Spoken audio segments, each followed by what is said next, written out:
Sis, jom kita pergi shopping. Shopping? Tengah bulan ni kak, mana ada duit ah? Mana akal kak? Mana tempat tu? Pukul berapa mau pergi?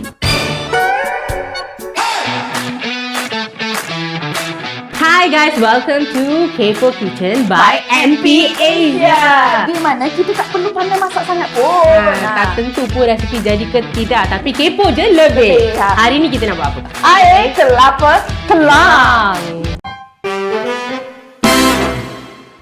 First step, kita kena rebus bunga telang ni dulu kak. Okey, biar keluar warna biru dia. Ya. Okey, Kak Azhar akan masukkan dulu ice cube, isi kelapa. Isi kelapa, Isi kelapa masuk. Sedikit gula, sedikit saja. Ya. Alright. Gula yang telah dicairkan. Cairkan. Kemudian kita akan masukkan Selasih. Kemudian, ini yang penting. Air kelapa daripada MP Asia.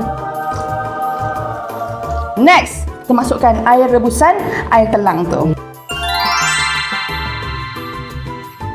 Kita masukkan lemon. And then, kita kacau. Kak, sebelum ni kalau nak minum air kelapa, susah nak simpan dalam fridge kan? Sekarang sangat mudah dengan MP Asia. Betul, memang sangat mudah sampai dijual di batik air. Maknanya boleh dibawa ke mana-mana. Macam akak juga.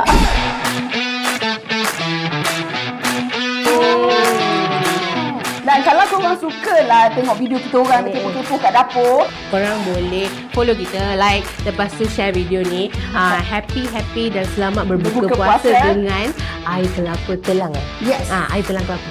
Okay, see you all in the next episode dari kita, Kepo Kitchen by NP Asia. Bye.